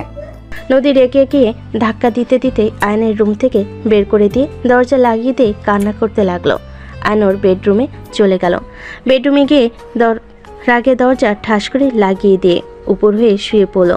সকালে ঘুম ভাঙলে আয়ন তুলির কণ্ঠে ঘুম ভেঙে গেল। আয়ন তুলিকে দেখে বলে, তুমি রুমের ভিতরে কিভাবে আসলে? দরজা ঠেলা দিলাম, খুলে গেছে। ওঠো তাড়াতাড়ি, নিচে চলো, খেয়ে ঘুরতে যাব। কোথায় যাবে? সবাই মিলে গ্রামটা ঘুরে দেখব। নদী আপু, আঙ্কেল আন্টি সবাই যাবে। চলো তাড়াতাড়ি। যাব না, তুমি যাও। কথা কম বলো, ওঠো বলছি। তুলি আয়নকে জোর করে তুলে ওয়াশরুমে নিয়ে গেল। আয়ন বিরাস করতে লাগলো। তুলি আয়নের দিকে তাকিয়ে থেকে দেখতে লাগলো। আয়ন তুলির দিকে তাকিয়ে বলল, কি ব্যাপার, এভাবে তাকিয়ে থাকো কেন? আয়ন কথাটা বলে ট্যাপ ছেড়ে দিলে সাথে সাথে তুলি পানি নিয়ে আয়নের মুখে ছুঁড়ে মেরে হাসতে লাগলো। আয়ন তুলিকে পানি দিতে গেলে দৌড়ে চলে গেল। আয়ন ফ্রেশ হয়ে বের হয়ে চেঞ্জ করে নিল। নিচে চলে গেল। নিচে গিয়ে দেখে সবাই বসে আছে। রাফি আয়নকে দেখে নদীকে বলল, চলো আমি তোমাকে খাইয়ে দিই। না ভাইয়া, ধন্যবাদ, আমার ক্ষুধা নাই। আরে চলো। রাফি নদীর হাত ধরতেই আয়ন রাগে হাত মুঠো করে নিল। রাফি নদীকে নিয়ে সবার সাথে খাবার টেবিলের সামনে বসলো। আয়নকে দেখে আয়নের আম্মু বলে, আয়ান খেতে আয়। আয়ন ওদের কাছে গেলে তুলি বলে ওঠে, এখানে এসে বসো। আয়ন তুলির কাছে বসলো। নদী আয়নকে দেখে রাফির সাথে হাসি মুখে কথা বলতে লাগলো। রাফি বলে ওঠে, আম্মু আমার প্লেটে খাবার দাও, নদী আমি একসাথে খাবো। রাফির কথা শুনে সবাই মিটিমিটি হাসতে লাগলো। তুলি বলে ওঠে, বাবা ভাইয়া, তুমি এত রোমান্টিক। এই আয়ন ভাইয়ের মতো একটু শিখতে পারো না? মামনি, আমার প্লেট দাও, আমরা একসাথে খাবো। এসব ন্যাকামি আমার একদম ভালো লাগে না। তুলি, এসব বাদ দাও। কখনো কারো মতো হওয়ার চেষ্টা করবে না, নিজের মতো থাকার চেষ্টা করবে। আয়ন কথাটা বলে খাবার একা বেড়ে নিতে লাগলো। নদী রাফি ওর দিকে তাকিয়ে থাকলো। আয়ন খাবার খেতে লাগলো নিচের দিকে তাকিয়ে। আয়নের আম্মু সবাইকে খাবার দিতে লাগলো। রাফি নদীকে খাওয়াই দিতে লাগলো। নদী রাফিকে খাওয়াই দিতে যাবে। আয়ন রাগ কন্ট্রোল করে বলল, ভাইয়া, তোমাদের দেখে হবু হাজবেন্ড বউ লাগছে। মনে হচ্ছে বড় ভাই তার ছোট বোনকে খাওয়াই দিচ্ছে। আয়ন কথাটা বলে হাসি দিল। নদী রাগে বলে ওঠে, কি ধরনের কথা বলছেন এইসব? আমরা ভবিষ্যতে হাজব্যান্ড ওয়াইফ হতে যাচ্ছি। আপনার মতো আমার ভাইয়ের কপালে নাই। আয়ান, তোর ব্যবহার কিন্তু খুব খারাপ হয়ে যাচ্ছে। এইসব কি ধরনের কথা বলস? ওই তোর বড় আপু হয়, সম্মান দিয়ে কথা বল। আমি তো সম্মান দিয়ে বললাম ভাইয়া, আর উনি তো সেম ভাই বোনের মতো ব্যবহার করছে। এই যে আতিয়াকে আমি খাওয়াই দিই, আতিয়াও আমাকে খাওয়াই দেয়। কই, এখানে তো আব্বু আঙ্কেল কেউ তো তাদের বউদের খাওয়াই দিচ্ছে না, কারণ তাদের লজ্জা আছে, আর ওনাদের বিয়ে হয় নাই, এখন ন্যাকামি শুরু করছে। তুই কি বলতে চাস আয়ান, আমাদের লজ্জা কম নাকি? হবু বউকে খাইয়ে দেওয়া খারাপ নাকি? আমার তো হবু বউ আছে, কই আমি তো এত ন্যাকামি করছি না। আর ওই যেহেতু এখনও স্ত্রী হয় নাই, ওর উপরে আমার কোনো অধিকার থাকার কথা না। সেখানে ওই এখনও পর নারী, তার আশেপাশে তো থাকা উচিত না। এখন বলতে পারো তুলির পাশে কেন বসলাম? তুলি আমার কাজিন, আমরা ছোট থেকে একসাথে খেলাধুলা করছি, পড়াশোনা সব একসাথে। বাট উনি তো এই প্রথম আমাদের বাসায় এসেছে। এই জ্ঞান দিস না আমাকে, আমি তোর বড় ভাই। আমার হবু বউয়ে আমি যা ইচ্ছে করব, তুই চুপ করে থাক। আয়ন কিছু বলবে তার আগেই আয়নের আব্বু বলে, দুইজন থামো তো, এভাবে ঝগড়া করলে আর বাইরে ঘোরা আর হবে না। আয়নের আব্বুর কথা শুনে দুজন চুপ হয়ে গেল। আয়ন নিচের দিকে তাকিয়ে খেতে লাগলো। নদী আয়নের দিকে তাকিয়ে বেশি বেশি করে রাফির সাথে দুষ্টামি করতে লাগলো। রাফিও নদীর কথায় তাল মিলাতে লাগলো। আয়ন রাগে কিছু বলতে গিয়েও বলতে পারলো না। আয়ন চুপচাপ খেতে লাগলো। সবার খাওয়া দাওয়া হয়ে গেলে সবাই রুমে চলে গেল। আয়ন রেডি হয়ে নিল। আয়ন তুলির সাথে মিলিয়ে শার্ট পরলো। সবাই মিলে বের হয়ে গেল। তুলি আয়নের হাত ধরতে গেলে আয়ন নদী রাফিকে হাত ধরতে দেখে রাগে তুলিকে বলল, ওরা আগে যাক, আমরা তো আমাদের এলাকা চিনি। ওরা সবাই আগে আগে যেতে লাগলো। আইন তুলি আস্তে আস্তে টুকটাক কথা বলতে বলতে যেতে লাগলো। এদিকে নদীর রাগ হতে লাগলো। নদী রাফিকে বলল, আমি আইসক্রিম খাবো, আমাকে কিনে দেন না। চলো মাঠের কাছে যাই, কিনে দিই। নদী রাফি আইসক্রিম কিনতে মাঠের কাছে গেল। আয়ন তুলির হাত ধরে নিয়ে গেল। আইসক্রিম চাইতেই আয়ন বলে, মামা আমাদের 3টা দেন, আতিয়া তুই এদিকে আয়। আয়নের কথা শুনে রাফি নদী বলে ওঠে, মামা আমরা আগে চাইলাম, আপনি ওদের আগে কেন দিচ্ছেন? আমার সবগুলো দেন, সবাইকে দেন। আয়নের কথা শুনে আইসক্রিমওয়ালা সবাইকে দিতে লাগলো। তুলিকে দিলে আর একটাই থাকলে রাফি ওইটাই নিতে গেলে আয়ন আইসক্রিম নিয়ে 1000 টাকা দিয়ে বলল, মামা রেখে দেন। মামা আপনি আমাদের সাথে অন্যায় করলেন না? আমরা আগে চাইলাম, সব আইসক্রিম ওনার কথায় দিয়ে দিলেন। নদীর কথা শুনে আইসক্রিমওয়ালা বলে, আয়ান ভাইকে না দিলে কাকে দিব? উনি আমাদের সাহায্য না করলে আমরা আজ ব্যবসা করে খেতে পারতাম না। এই দোকান যত আইসক্রিম আছে সব ওনার জন্য আছে। উনি ফ্রিতে চাইলেও এখানে যত দোকানদার আছে সবাই ওনাকে দিবে। সামান্য টাকা নিয়ে কি আমি আয়ান ভাইকে আইসক্রিম দেওয়া বাদ দিয়ে দিব নাকি? লোকটা কথা শুনে নদী কিছু না বলে রাফিকে নিয়ে চলে যেতে লাগলো। আয়ন মিটি করে হাসতে লাগলো। আয়ান, এটা কি ঠিক করলে? নদী আপুকে আইসক্রিম দিলে না কেন? আমি কি করলাম? এখানে তো একটাই আইসক্রিম আছে, আমার গলা শুকিয়ে গেছে। আমি খাওয়া বাদে অন্য কাউকে দিয়ে মানব সেবা করতে পারবো না। এইটা কেমন কথা? আমি তো আগে দেখেছি তুমি না খেয়ে অন্যদের দিয়ে দিতে, সেখানে আজ এই ধরনের কথা বলছো? সবাই সারা জীবন এক থাকে না, সবাই পরিবর্তন হয়, সেখানে আমিও হয়েছি। বাদ দাও, চলো হাঁটি। আয়ন আইসক্রিম খাওয়া বাদ দিয়ে আইসক্রিম হাতে নিয়ে তুলির সাথে হাঁটতে লাগলো। সামনের দিকে এগিয়ে গেল। রাফি আয়নের দিকে তাকিয়ে বলে, আইসক্রিম খাচ্ছিস না? নদীকে দিলে কি সমস্যা রে?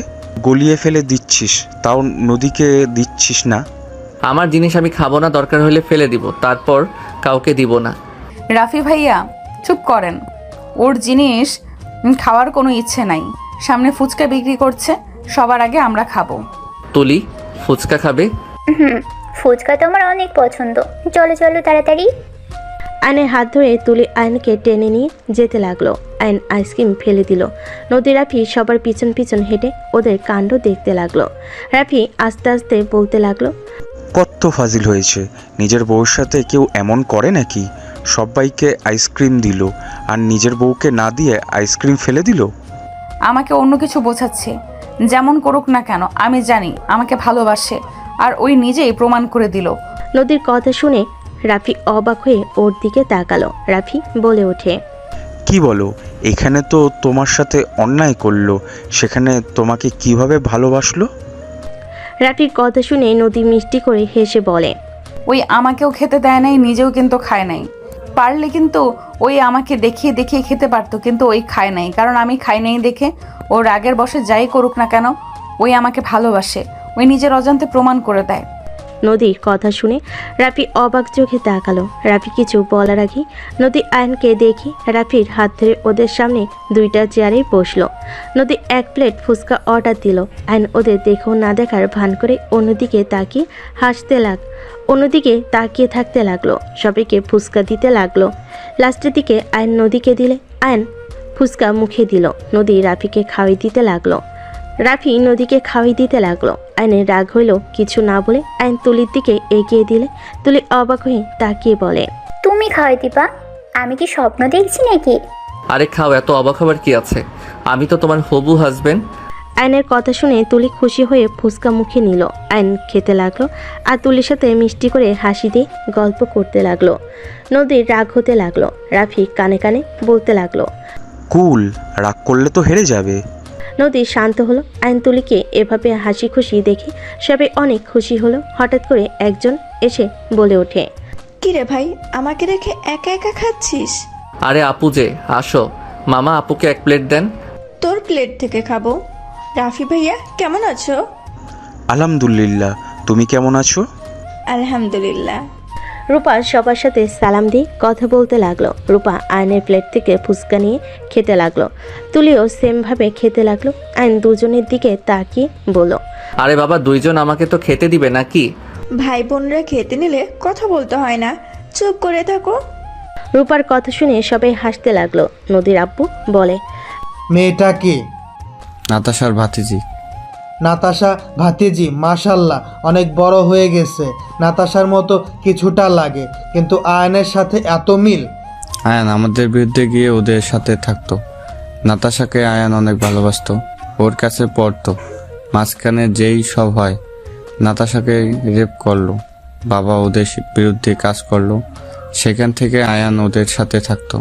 এসএসসি পরীক্ষার পর তো ঢাকা চলে যায়। যাক, ওদের সাথে সম্পর্ক ভালো আছে, এটাও দেখে ভালো লাগছে। এই থাক, আমি যাই। ওয়েট, কোথায় যাবে আপু? কোচিং করাতে যাব। ভাইয়াকে বিয়ে করে নিলে তো তোমাকে এইসব জব করতে হয় না। আয়নের কথা শুনে সবাই অবাক হয়ে তাকালো। রাফি আয়নের দিকে তাকালে আয়নের আম্মু বলে, আয়ান, কি ধরনের কথা বলস? কিছু না, ওকে আপু যাও। রূপা চলে গেল। নদী রাফিকে লাস্ট ফুচকা মুখে দিতে যাবে। আয়ন সাথে সাথেই ফুচকাটা নিয়ে নিজের মুখে পুরে নিল। নদী রাগী লুক নিয়ে তাকালে আয়ন ফুচকার বিল দিয়ে বলে, ভাবি রাগ করলেন নাকি? আরে ভাবি, আমি আপনার দেবর হই, সেখানে আমি একটু খেতে পারি না? আয়নের কথা শুনে নদী কিছু বলল না। সবাই হাঁটতে লাগলো। আইন তুলি কথা বলতে বলতে যেতে লাগলো। সবাই ঘোরাঘুরি করে বাসায় ফিরতে ফিরতে সন্ধ্যা হয়ে গেল। হঠাৎ করে নদীর চিৎকার দিয়ে উঠল। সবাই পিছনের দিকে তাকালে নদীর আম্মু বলতে লাগলো, কি হয়েছে আম্মু? নদী কথাটা বলতেই আইন নদীর কণ্ঠ শুনে বুকের ভিতর ধুক করে উঠল। আইন ফোনের টর্চ জ্বালিয়ে দৌড়ে নদীর কাছে গেল। সবাই কাছে আসলে নদী পড়ে যেতে নিলে রাফি ধরার আগেই আয়ন ধরে বলল, নদী, এই নদী কি হয়েছে? এই নদী কথা বলো। আয়ান আমাকে কিছু কামড় দিয়েছে। নদী কথাগুলো বলে জোরে জোরে কান্না করতে লাগলো। আয়ন নদীর পায়ের দিকে তাকিয়ে চমকে উঠল। আয়ন তাড়াতাড়ি করে নদীর পায়ের কাছে বসলো। কোনো কিছু না ভেবে আয়ন নদীর পায়ে রক্ত চুষতে লাগলো। সবাই ইতস্তত হয়ে গেল। নদীর আম্মু বলে, আয়ন পাগল হয়ে গেছিস নাকি? সাপে কামড় দিয়ে থাকলে তুই তো মারা যাবি। আয়ন থাম বলছি, ওর পা বাঁধতে হবে, সামনে হসপিটাল আছে। আয়ান কি করছো? তুমি তো মারা যাবে। আয়ান আমার পা ছাড়ো। আয়ান প্লিজ পা ছাড়ো। আয়ন কারো কোনো কথা না শুনে পায়ে রক্ত চুষে ফেলতে লাগলো। আয়নকে তুলি ধাক্কা দিয়ে বলে, পাগল হয়ে গেছো? তুমি মারা যাবে? সামনে হসপিটাল আছে, আবুকে নিয়ে চলো। আয়ন তুলিকে কিছু না বলে নদীর পা ধরতে যাবে। নদী হাঁটু গেড়ে বসে আয়নের দুই গাল ধরে বলতে লাগলো, এসব কি করছো? আমাকে সাপে কাটে নাই, আমি একদম ঠিক আছি। গাছের ডালের সাথে কেটে গেছে। নদীর কথা শুনে আয়নের রাগ উঠে গেল। আয়ন উঠে নদীকে সজোরে থাপ্পড় মারল। আয়ন রেগে কান্নামাখা কণ্ঠে বলল, নেক্সট টাইম এমন ফালতু অভিনয় করলে তোর খবর আছে। ফালতু মেয়ে কোথাকার। আমি মরে গেলে তোমার কি? আমি তো জঘন্যতম মেয়ে, ফালতু খারাপ মেয়ে, পতিতা মেয়ে। তাহলে আমার জন্য কোনো কিছু না ভেবে বিষের রক্ত বের করতে গেছো কেন? চুপ কর। আমার ইচ্ছে হইলে আমি তোকে খারাপ বলবো, যা ইচ্ছে তাই বলবো। আমার সামনে আর নাটক করবি না। খারাপ মেয়ের জন্য এত না ভাবলেও হবে। আয়ন নদীর কথা শুনে ধাক্কা দিয়ে সরিয়ে দিয়ে চলে গেল। রাফি নদীকে ধরলো। সবাই অবাক দৃষ্টিতে তাকিয়ে থাকলো। তুলি বলে ওঠে, এটা কি হলো? আপনাকে ও সহ্য করতে পারে না, আর সেখানে আপনাকে সাপে কেটেছে শুনে কোনো কথা নাই, বার্তা নাই, সোজা রক্ত চুষতে লাগলো। একবারও ভাবলো না ও মারা যেতে পারে? আমরা বাবা মা হয়ে অতটাও সাহস পেলাম না, আর সেখানে আয়ন কিনা যাকে সহ্য করতে পারে না তার জন্য নিজের জীবন ঝুঁকিতে ফেলতেও রাজি। এইসব কথা বাদ দেন, সবাই চলেন। রাফি নদীকে কোলে তুলে নিয়ে হাঁটতে লাগলো। সবাই বাসায় চলে গেল। আর নিজের রুমে গিয়ে ফ্রেশ হয়ে শুয়ে পড়লো। সকালে ঘুম ভাঙলে ফ্রেশ হয়ে ফোনে সিম তুলে নিজে চলে গেল। নিচে গিয়ে দেখে সবাই বসে আছে। আইন সোফায় বসে থেকে কারোর সাথে কথা বলল না, চুপচাপ বসে থেকে ফেসবুকিং করতে লাগলো। হঠাৎ করে আয়নের ফোন বেজে উঠলেই আয়ন কল রিসিভ করে বলল, আসসালামু আলাইকুম। কে? ওয়ালাইকুম আসসালাম, আমি আপনার ম্যাম রাইসা। আয়ান সাহেব, আপনার ফোন বন্ধ কেন? সরি ম্যাম, আমি তো গ্রামে চলে এসেছি আর সিমটা খুলে রেখেছিলাম, আজকে তুলছি। হুট করে উদাও হয়ে গেলেন কেন? আপনাকে কোথাও পাচ্ছি না। আমার অভ্যাস এইটাই তো, আর আমার পরীক্ষা কয়েকদিন পর, তাই জবটা করা সম্ভব হচ্ছে না। হো আচ্ছা, ঠিক আছে, আমি ম্যামকে জানিয়ে দেব। হুট করে এভাবে চাকরিটা ছাড়া ম্যাম যে কিভাবে নিবে আল্লাহ ভালো জানে। আপনি চিন্তা করেন না, ম্যামকে আমি বলে দিব, আর আপনার উপরে চিল্লাবে না। চিন্তা করেন না তো। ম্যাম কল দিচ্ছে। রাইসার কথা শুনে আয়ন নদীর হাত থেকে ফোন নিয়ে কেটে দিয়ে রাইসার সাথে কথা বলতে লাগলো। কথা বলা শেষ করে নদীর দিকে এগিয়ে দিলে নদী টান দিয়ে ফোন কেড়ে নিল। নদী বলে ওঠে, রাইসার সাথে কিসের কথা শুনি? আর এত দাঁত কেলিয়ে কথা বলার মানে কি? প্রেম করার ইচ্ছা আছে, ওনাকে পটানো দরকার। আমার পটাতে পারলে আরামে শুয়ে বসে থেকে খেতে পারবো। আর ওনার মতো সুন্দরী বউ, ওনার হাসি দেখলে মন চায় সারাদিন দেখি তাকে। আয়নের কথা শুনে তুলি নদী রেগে গেল। তুলি কিছু বলার আগেই নদী ঠাস ঠাস করে থাপ্পড় মেরে দিল। তুলি এসে আয়নের চুল ধরে বলে, কুত্তার বিড়াল, আমি তোর হবু বউ থাকতে অন্য মেয়ের সাথে প্রেম করতে চাস? আমার সামনে তুই অন্য মেয়ের কথা কিভাবে বলিস? তুলি ছাড়ো, তুলি লাগছে, চুল ছাড়ো বলছি। ছাড়বো না। তুই ওই মেয়ের সাথে প্রেম করবি তাই না? দেখাচ্ছি মজা তোকে। উফ, ছাড়ো তো। আয়ন তুলির হাত ধরে পিছনের দিকে ঘুরিয়ে ধরলে নদী আয়নের কলার ধরে বলল, বিয়ের আগে তুলি কি এইভাবে কেন ধরেছ? ছাড়ো বলছি। আমার মন ইচ্ছে। আপনার কোনো সমস্যা? সরেন। আমারও লাথি মারতে ইচ্ছে করছে। নদী আয়নের চুল ধরে নিচে ফেলে দিল। আয়নকে কিল খুশি মারতে লাগলো। আয়ন টান মেরে নদীকে চেপে ধরে বলল, খুব হাত চলে তাই না? আমি ধরলে পারবেন? নদী আয়নের স্পর্শে কেঁপে উঠল। আয়নের আম্মু বলল, আয়ান নদীকে ছাড়, ও ব্যথা পাবে কিন্তু। বাহ, আমাকে এতক্ষণ ধরে মারলো, কারো কোনো প্রতিবাদ আসলো না। আমি ধরছি তখন যত প্রতিবাদ করার মানুষ, তাই না? আয়ন কথাটা বলে নদীকে কাতুকুতু দিতে লাগলো। তুলির সাথে সাথে আয়নকে ধরে বলে, আয়ান কি করছো? উনি ভাবি হতে যাচ্ছে, ওনার শরীরে কেন হাত দিচ্ছ? তুলি থামো, ওরা ভাবিদের যা ইচ্ছে করুক গা। আর নদীকে সরিয়ে দিয়ে বসা থেকে দাঁড়িয়ে চুল ঠিক করতে লাগলো। দুজনের দিকে তাকিয়ে বলল, আমার চুল মনে পাবলিকে যার যেমন ইচ্ছে টান দিতে আসছে। আয়ান, আমার কিন্তু এবার মেজাজ গরম হচ্ছে। ওনার সাথে কি সম্পর্ক তোমার? কার সাথে? যার সাথে ফোনে কথা বলতে। আইন কিছু বলতে যাবে তার আগে ফোনটা বেজে উঠলো। আইন কলটা রিসিভ করলো। আসসালামু আলাইকুম। ওয়ালাইকুম আসসালাম। কি রে, তোর কি অবস্থা? ফোন বন্ধ কেন রাখছিলি? কারোর সাথে যোগাযোগ রাখতে চাই নাই। যাই হোক, তোর বিকাশে কিছু টাকা গেছে, চেক করছস? এত টাকা কেন দিয়েছস? গ্রামে আসবি কবে? গ্রামে এসেছি রাত্রে। আমাদের বাসায় আয়। তুই বাসায় নাকি? আচ্ছা, মাঠের ওইদিকে আয়, আমি ওইখানে যাব। ঠিক আছে। আইন কল কেটে দিয়ে তুলিকে বলল, বাহিরে যাবে নাকি? আমার প্রশ্নের উত্তর দাও। আমি ওনার কোম্পানিতে জব নিয়েছিলাম, আর রাইসা উনি ওনার অফিসের ম্যানেজার। কি, তুই নদী মামুনির অফিসে জব করতি? হ্যাঁ, যাই হোক, যাবে নাকি না? যাব। আইন তুলিকে নিয়ে বের হয়ে গেল। নদী আয়নের চলে যাওয়ার দিকে তাকিয়ে থেকে কিছু না বলে রুমে চলে গেল। এদিকে আয়ন তুলিকে নিয়ে মাঠের ওই দিকে গিয়ে সব ফ্রেন্ডের সাথে দেখা করলো। রাকিবকে দেখে তুলি বলে ওঠে, আরে রাকিব, তুই? আমি। কেমন আছিস? আলহামদুলিল্লাহ। জব করে এসো স্ট্রিটে? দিব তো। আমি কি তোর মতো কিপটা নাকি? আমি কি কিপটামি করলাম? কি কিপটামি করছস তা জানি না, মন চাইলো কইতে তাই কইলাম।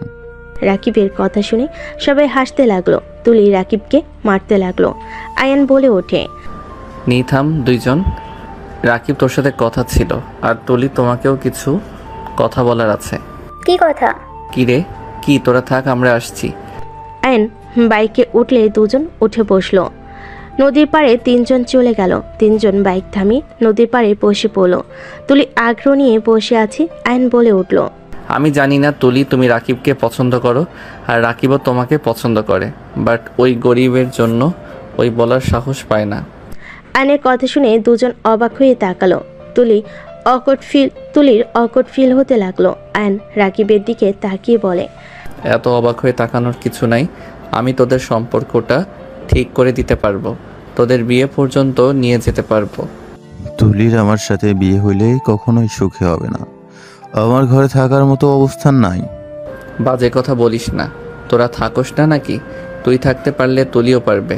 শোন, ফুপির একটা মেয়ে, আর ছেলে হিসেবে তুইও অনেক ভালো। একটা মেয়ে জামাই ওনারা বুঝে নিবে। তুলি, তোমাদের যদি মেনেও না নেয়, তুমি ওর বাসায় থাকতে পারবে না। কেন পারবো না? অবশ্যই পারবো, কিন্তু রাকিব তো অন্য কাউকে ভালোবাসে। আমি আবার কাকে ভালোবাসি? রাকিবের কথা শুনে তুলি ওর ফোন থেকে একটা ছবি বের করে বলল, এই মেয়েটা কে?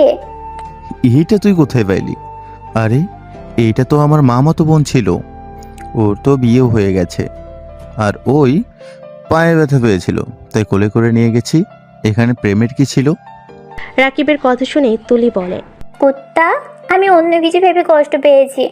তুই কি সত্যি আমাকে ভালোবাসস? জানি না। আমি আসছি, আমার কাজ আছে। আয়ান ওইখান থেকে উঠে বলল। রাকিব বলল, বাইক রেখে যাব নাকি?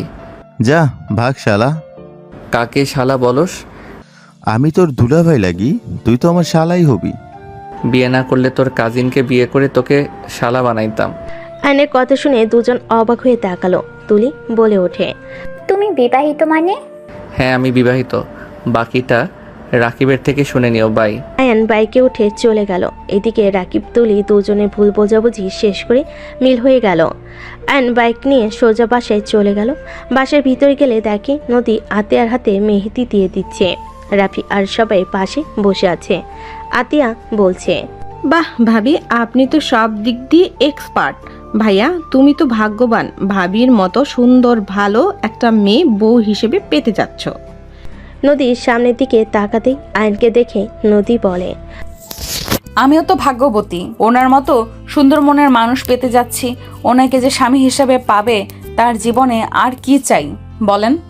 যাহ বউ, এইভাবে বলো না, আমার বড্ড লজ্জা লাগছে। ওগো মোর হবু বরটা। নদীর রাফির কথা শুনে আয়নের রাগ কন্ট্রোল করতে পারলো না। আর নদীর সামনে গিয়ে বলল, মাই ডিয়ার হবু ভাবি, মেহেদি দেওয়া শেষ হইলে রেডি হয়েন। আমার বউকে কোথায় নিয়ে যাবি? ভাইয়া তোমার সাথে কথা বলতে চাচ্ছি না। ওই কানে কি গেছে, কি বলছি আপনাকে? আমি কোথাও যেতে পারবো না। আমি নিয়ে যেতে চাচ্ছি, আপনি যাবেন। আর না হয় 3 দিনের ভিতরে আমাকে মুক্ত করে দিবেন। 3 দিনের ভিতরে কিসের মুক্তি করবে? কি বলো সাবল তাবল কথা? আয়নের কথা শুনে নদী রেগে বলে উঠল, ঠিক আছে, করে দেব। বারবার এক কথা। হ্যাঁ বারবার এক কথা। ফুপি ফুপা আম্মু আব্বু আপনাদের সাথে কথা ছিল। আমি জানি না আপনারা কথাগুলো জানার পর কিভাবে নেবেন। কি কথা বলবি? আমি তুলিকে বিয়ে করতে পারবো না। তুলি আমার ফ্রেন্ড এবং বোন, এর বাহিরে আমরা কখনো একে অপরকে দেখি নাই। আপনাদের চাপে তুলি আমাকে হাজব্যান্ড বলছে। বাহ, এত ন্যাকামি করছে, কিন্তু আমরা দুইজন জানি আমাদের মাঝে কি সম্পর্ক। কি ফালতু কথা বলছিস? তোর মাথা খারাপ হয়ে গেছে নাকি? সবাই জেনে গেছে তুলি আর তোর বিয়ে দিব। আমাকে না জানিয়ে বিয়ে কোন হিসেবে ঠিক করো তোমরা? আমাদের দুইজনের কথা তো একবার শুনবেন, তাই না? না শুনে আগে বিয়ে ঠিক করে ফেলেন।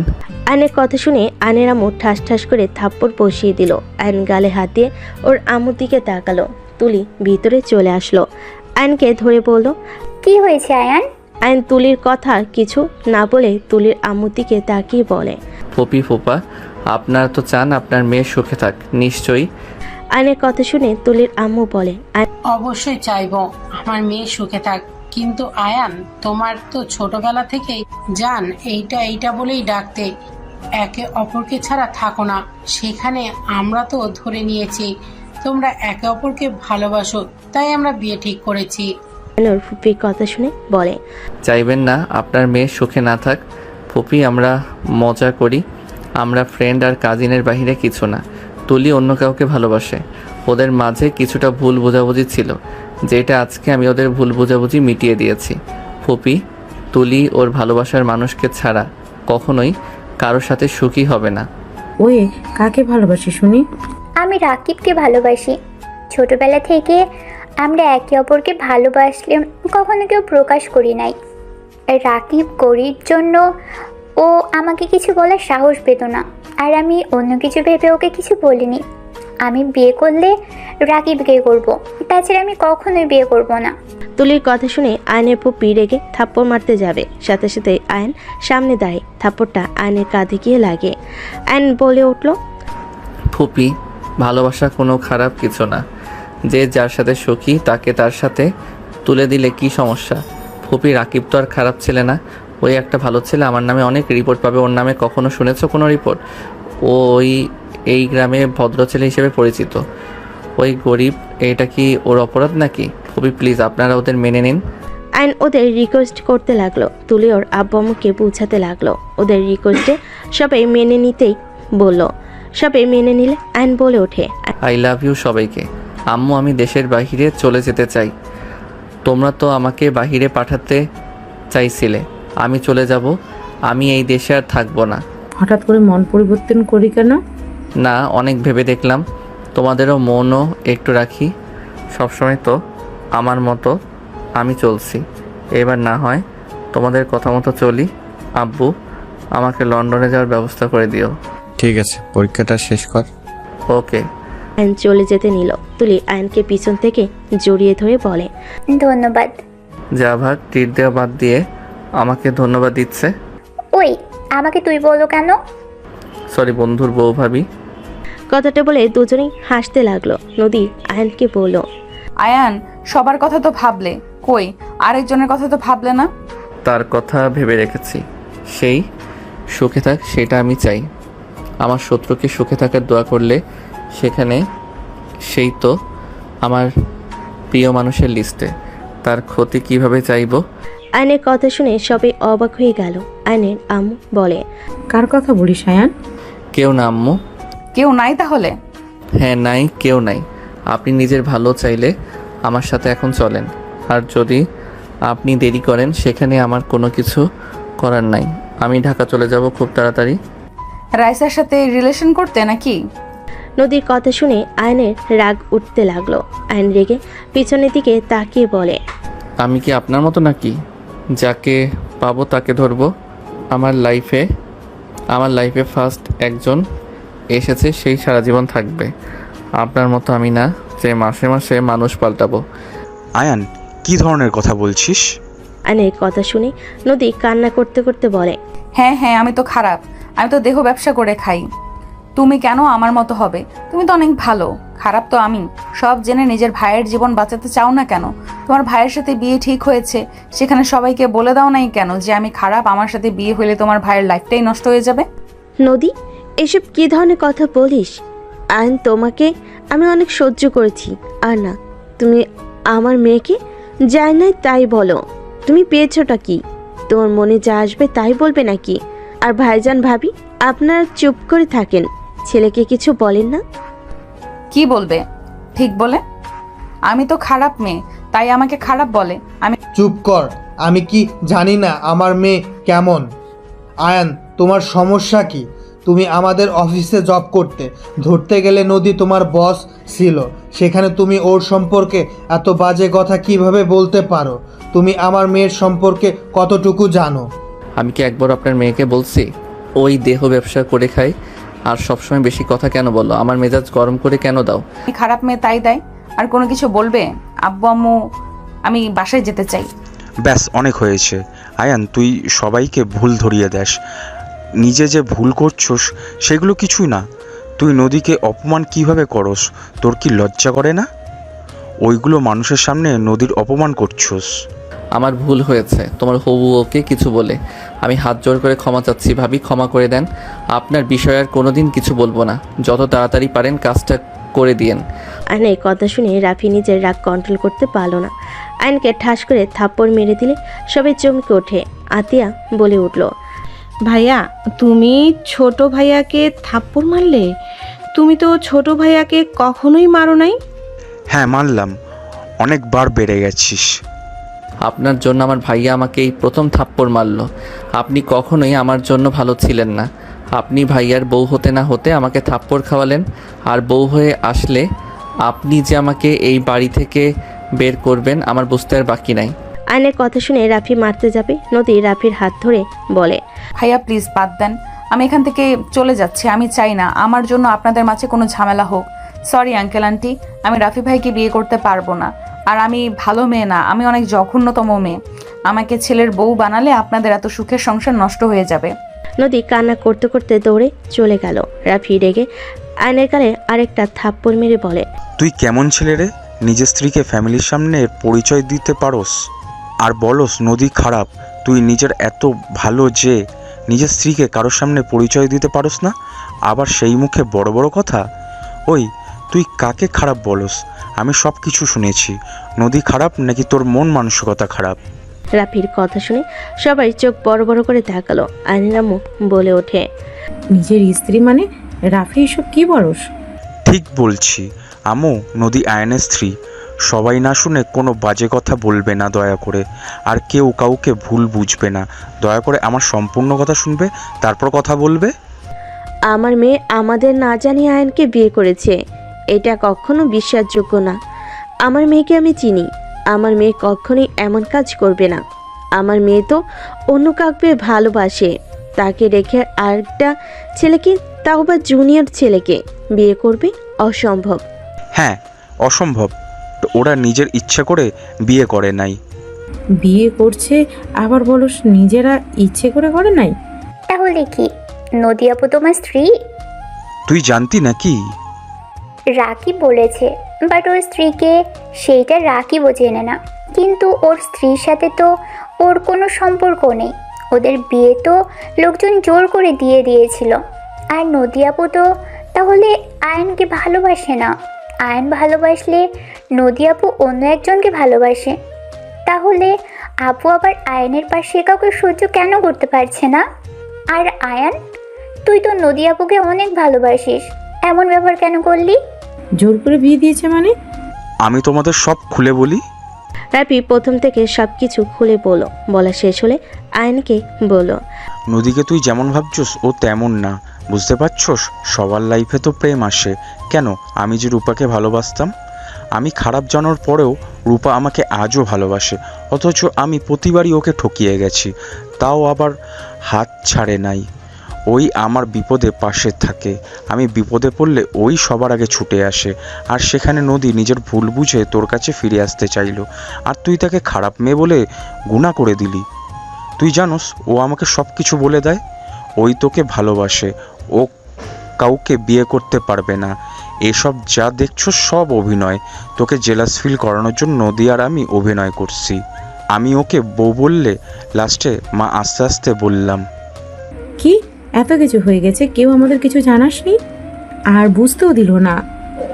আয়ানের কথা বাদ দিলাম, ওই তেরা, ওই কাউকে কিছু বলে না, কিন্তু নদী তো একবার আমাদের বলতে পারতো। নদী কি বলবে আম্মু? ওই তো অপেক্ষায় ছিল আয়ান কবে তাকে স্ত্রী হিসাবে পরিচয় দিবে। ওই কেন আগে বলবে? আয়ান ছেলে হয়ে নিজের স্ত্রীকে কারোর সামনে স্বীকার করে না, সেখানে ওই মেয়ে হয়ে কিভাবে বলবে? আয়ন, সব শুনলাম। তুমি আমার মেয়েকে যেমনটা ভেবেছো, আমার মেয়ে মোটো তেমন না। আমার মেয়ের সব কিছু আমি জানি, আমার মেয়ের সব কিছু আমি জানি। শুধু তোমাদের বিয়ের বিষয়টাই ও আমাদের শেয়ার করে নাই। রনির সাথে ওর অনেক বছর রিলেশন, বাট রনি কখনো নদীর কাছেও আসার সাহস পায় নাই। নদী অনেক রাগী, এটা তো অবশ্যই জানো। আমি মা হয়ে বিষয়টা বলতে লজ্জাবোধ হচ্ছে। আমার লজ্জাবোধ হচ্ছে। কিন্তু তুমি বিষয়টা নিয়ে নদীর সাথে কথা বলতে পারতে, এভাবে ভুল বোঝাবুঝি মিটিয়ে নিতে পারতে। আমি কি করব? আপনার মেয়ে তো আমাকে ভালোবাসতো না, আমাকে সহ্য করতো না, আমাকে কত অপমান করছে। আমি তারপর ওনাকে কিছু বলি নাই, বাট লাস্টে বিষয়টা মেনে নিতে পারছিলাম না, তাই আমি দূরে সরে এসেছি। কিন্তু ওই আবার এখানে এসে ভাইয়ার সাথে শুরু করে দিয়েছে। নিজের স্ত্রী অন্য এক পুরুষের সাথে এত ন্যাকামি করলে কার সহ্য হবে? ও তোকে রাগানোর জন্য এমন করতেছে, যাতে রেগে গিয়ে তুই সবাইকে সব বলে দোস নদী তোর স্ত্রী। বাট উল্টা তুই কি করলি? ডিভোর্স চাওয়া শুরু করছো? অত মাথা কাজ করে না। এখানে আবালের মতো দাঁড়িয়ে না থেকে ভাবিকে গিয়ে সামলাও। উনি মনে হয় লাগেজ গোছানো শুরু করে দিয়েছে নাকি? ভাইয়া, ভাবিকে যেতে দিও না। আয়নার এক মুহূর্ত দেরি না করে দৌড়ে নদীর রুমে চলে গেল। নদী বের হবে সাথে সাথেই আয়ন নদীকে জড়িয়ে ধরে ঘরের ভিতর ঠেলে নিয়ে যেতে লাগলো। নদী বলতে লাগলো, এ ছাড়ো বলছি, আমাকে যেতে দাও। আয়ন দরজা লাগিয়ে দিয়ে বলে, জান যাও না, তোমাকে ছাড়া ভালো লাগে না। এই যে কান ধরছি, আর কোনো দিন তোমাকে বাজে কথা বলবো না, আল্লাহর কসম। আর কখনোই তোমাকে গালাগালি করব না। আমাকে যেতে দাও, আমার মতো খারাপ মেয়ের সাথে সংসার করতে হবে না, ছেড়ে দাও আমাকে। আয়ন নদীর পা জড়িয়ে ধরে বাচ্চাদের মতো করে কান্নার অভিনয় করে বলতে লাগলো, যাও না বউ, তোমাকে ছাড়া আমি একা থাকতে পারবো না। বিয়ে করে সিঙ্গেল থাকতে ভালো লাগে না। এইবারের মতো ক্ষমা করে দাও, আমাদের বাচ্চার কথা ভেবে ক্ষমা করো। আয়নের মুখ দেখে আর কথা শুনে নদী হাসি থামিয়ে রাখতে পারল না। না পেরে ফিক করে হেসে দিয়ে বলে, বাচ্চা কোথা থেকে আসলো? আয়ন উঠে বলল, ইয়াহু, আমার বউ হাসি দিয়েছে। আর বাচ্চা আসার জন্য তো তোমাকে দরকার জান। কথাটা বলে ধাক্কা দিয়ে খাটের উপর ফেলে দিল।